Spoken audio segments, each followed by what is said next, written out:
जय हिंद साथियों, स्वागत है आपका आपका अपने चैनल में। तो इस वीडियो में साथियों हम एक्सरसाइज नंबर जो है 10 जो चल रही थी 10.1 पहले हमने समाप्त कर लिए। अब 10.2 पे जाने के पहले हम जो इसका थ्योरम है पहले उसको देख लेते हैं। प्रमेय नंबर 10.2। तो ये प्रमेय क्या कहती है? वाय बिंदु से वृत्त पर खींची गई स्पर्श रेखाओं की लंबाई बराबर होती है। तो साथियों सबसे पहले हम क्या करेंगे, जानते हैं कुछ उसके पहले कि यदि कोई आपका वृत्त है, आपका वृत्त है इस प्रकार से, और वृत्त पर कहीं बाहर से वृत्त के बाहर अगर कोई एक बिंदु खींचा गया, यहाँ पर एक बिंदु है और फिर उसको स्पर्श रेखाएं उस बिंदु से, कोई दो स्पर्श रेखाएं उस बिंदु से अगर खींची जाएं तो सिर्फ और सिर्फ दो स्पर्श रेखाएं खींची जा सकती हैं। आप लोगों को याद रखना है, किसी वृत्त के बाहर किसी एक बिंदु यहाँ पे हम मान लेते हैं कि ये अपना P बिंदु है। P बिंदु से वृत्त पर सिर्फ दो रेखाएं खींची जा सकती हैं एक बिंदु से, ये ध्यान रखना साथियों। तो ये एक पॉइंट हो गया। इसके बाद साथियों अब हम चलते हैं प्रश्न की ओर। प्रश्न क्या कह रहा था कि आपका वाय बिंदु से वृत्त पर खींची गई, यहाँ पे हमने एक वृत्त ले लिया, यहाँ पे पहले से ऑलरेडी जो आपकी फिगर में दिया हुआ है 10.7 आपकी बुक में ये सब दिया हुआ है, वहां से इसको ले सकते हो। ठीक है साथियों, हल्का सा इसको हम बड़ा कर लेते हैं। ओके, इस प्रकार से। ठीक है साथियों, ओके। तो एक वृत्त दिया हुआ है जिसका केंद्र O है। तो आपका दिया क्या है, यहाँ पे आप एक हेडिंग डालेंगे दिया है, या दिया है की जगह पे हम लिख सकते हैं ज्ञात है। इन दोनों में से कोई भी एक चीज आप लोग लिख सकते हो, दिया है या फिर ज्ञात। क्या है कि नंबर एक क्या ज्ञात है कि O केंद्र वाला वृत्त। एक बात क्या है कि O केंद्र वाला वृत्त दिया हुआ है और वृत्त के बाहर कोई P बिंदु है, वृत्त के बाहर P बिंदु जहां से वृत्त पर दो रेखाएं खींची गई, दो स्पर्श रेखाएं। कौन सी रेखाएं? स्पर्श रेखाएं साथियों, स्पर्श रेखाएं हैं। ठीक है, ये कौन सी? ये P और Q और PR, ये वाला पॉइंट यहाँ पे कहता है वृत्त के वाय बिंदु, ये P दिया हुआ है और P बिंदु से आपको क्या दो स्पर्श रेखाएं खींची गई हैं। सिद्ध क्या करना है? सिद्ध करना है या प्रूफ करना है? क्या प्रूफ करना है कि स्पर्श रेखाओं की जो ये यहां से यहां तक की स्पर्श रेखा की लंबाइयां हैं वो कैसी हैं? बराबर हैं, बराबर हैं। तो सिद्ध करना है PR इक्वल टू PQ, ये जो है ये आपको सिद्ध करके लाना है। ठीक है साथियों, इतना अगर आप लोगों को समझ में आया है तो हम चलते हैं अब आगे। ठीक है, अभी तक हमने कुछ ज्यादा नहीं किया है और कुछ ज्यादा करेंगे भी नहीं और अपना क्वेश्चन हल हो जाएगा। तो अब यहाँ से एक हेडिंग और डालने का अपने को, उपपत्ति। ठीक है, ये हेडिंग डाल दिया। यहाँ पे क्या कहना है कि त्रिभुज, साथियों यहाँ पे त्रिभुज कितने हैं? दो, PQO, त्रिभुज PQO और त्रिभुज PRO में। अब इन दो त्रिभुज हमारे बन गए। यहाँ पे आप लोग देखिएगा, एक त्रिभुज ये PQO ये और एक PRO, ये इस प्रकार से दो त्रिभुज साथियों बने। ठीक है, तो इन त्रिभुजों में साथियों कोई भी तीन दशाएं आपको बराबर करनी है, या हम भुजा बराबर कर दे या कोण बराबर कर दे, कुछ हमको बराबर करना है। तो तीन चीजें हम अगर बराबर करते हैं तो दोनों ये त्रिभुज हो जाएंगे, वो सर्वांग सम हो जाएंगे। ठीक है, ओके चलो। तो अब पहला पॉइंट क्या है कि OQ इक्वल टू किसके होगा? ORK। किसके होगा? ORK। क्यों? क्योंकि साथियों ये O केंद्र वाला वृत्त है और वृत्त की त्रिज्या हर एक कंडीशन में समान होती है। तो यहाँ पे क्या लिखना है?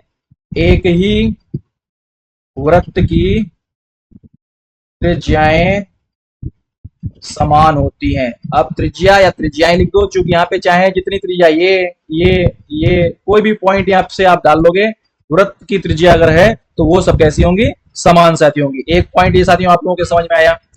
अगला पॉइंट देखो क्या कर सकते हैं कि PO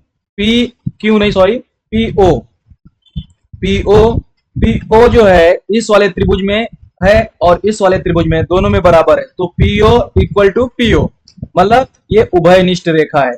क्या है? उभयनिष्ठ भुजा है। ठीक है, दो चीजें हमारी क्या हो गई, बराबर हो गई। अब हमको तीसरी चीज क्या बराबर करनी है, हल्का सा इसको जूम आउट कर लेते हैं ताकि थोड़ा जगह हो जाए और आपको फिगर भी दिखता रहे। ठीक है, यहाँ पे अब तीसरी क्या बराबर करना है कि देखो यहाँ पर चित्र में देखिए आप लोग, ये वाला एंगल और ये वाला एंगल कैसा है, 90 डिग्री है। पहले हम लिख लेते हैं कि कोण P Q O equal to कोण पी आर ओ। क्यों?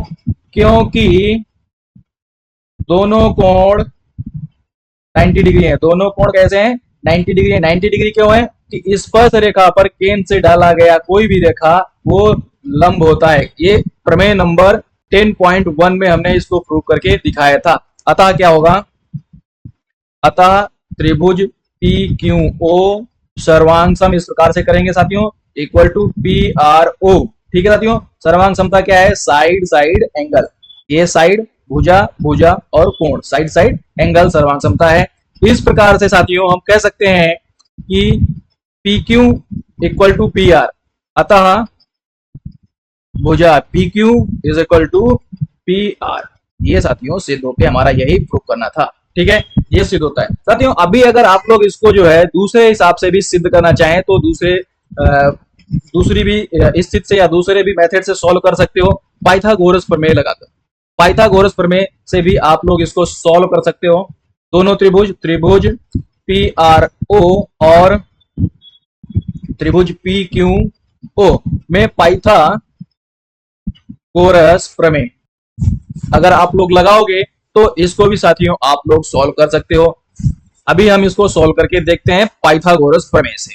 ठीक है, तो अगर हम इस वाले त्रिभुज से चलें तो इसके लिए आपका क्या होगा, ये लंब हो जाएगा, ये आधार हो जाएगा। तो ये भुजा क्या होगी, पीओ पीओ का स्क्वायर बराबर पी क्यू का स्क्वायर प्लस क्या होगा, क्यू ओ का स्क्वायर या ओ क्यू का स्क्वायर।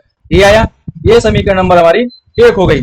इसी प्रकार से अब अगर हम इधर के त्रिभुज से चलें, इधर के त्रिभुज से चलेंगे तब भी हमारा कर्ण क्या रहेगा, पीओ का स्क्वायर बराबर क्या होगा, हाँ पी आर का स्क्वायर प्लस इसमें क्या होगा, ओ आर का स्क्वायर, ओ आर का स्क्वायर। ये समीकरण नंबर 2 हो गई। यहाँ पे हमने कौन सा फॉर्मूला लगाया, पाइथागोरस प्रमेय। पाइथागोरस प्रमेय साथियों क्या होती है, कर्ण का स्क्वायर इज इक्वल टू आधार का स्क्वायर प्लस लंब का स्क्वायर। ठीक है, तो ये हमने फार्मूला लगाया। अब समीकरण नंबर 1 हुआ 2 से साथियों, यहाँ पे दोनों में क्या है, पीओ पीओ दिया हुआ है। दोनों में क्या है, पीओ मतलब समीकरण ये दोनों आपस में कैसे हो जाएंगी, बराबर हो जाएंगी। तो ये वाली भुजा या इसका मान हम इसमें रख दें, इसका मान इसमें रख दें। समीकरण 1 व 2 से हम लिखेंगे पी क्यू का स्क्वायर प्लस ओ क्यू का स्क्वायर बराबर क्या होगा, पी आर का स्क्वायर प्लस ओ आर का स्क्वायर। ठीक है, ये साथियों बराबर होगा। अब ओ क्यू मैंने बताया कि यहाँ पे देखो ओ क्यू और ओ आर आपस में बराबर है, तो पी क्यू का स्क्वायर ओ क्यू की जगह पे हम ओ आर लिख रहे हैं। ओ आर का square is equal to P R का स्क्वायर प्लस ओ आर का स्क्वायर। ये दोनों साइड्स बराबर, तो ये माइनस या कैंसिल हो जाएगा। अब बचा क्या, पी क्यू का स्क्वायर बराबर पी आर का स्क्वायर, ये कैंसिल हुआ तो अपना क्या आया, पी क्यू का स्क्वायर, पी क्यू बराबर पी आर। यही आपको प्रूव करना था कि आप लोग कह सकते हो कि किसी भी वृत्त के वाय बिंदु से, किसी भी वृत्त के वाय बिंदु से वृत्त पर खींची गई स्पर्श रेखाएं समान होती हैं। अगर साथियों आप लोगों को ये वीडियो अच्छा लगा है और क्वेश्चन समझ में आया है तो आप लोग इस वीडियो को लाइक करें और अपने दोस्तों के साथ जरूर साझा करें। इसका आप लोग स्क्रीनशॉट ले सकते हो। यहाँ पर ये एक विधि नंबर 1 ये इसको कह सकते हो, और विधि 2 दूसरी विधि ये आपकी हो गई कि मतलब मेथड नंबर 2 ये है और फर्स्ट ये है। आप दोनों विधि से इसको सॉल्व कर सकते हो और अपने साथियों के साथ शेयर कर सकते हो। वीडियो को देखने के लिए बहुत बहुत धन्यवाद। जय हिंद, जय भारत, वंदे मातरम।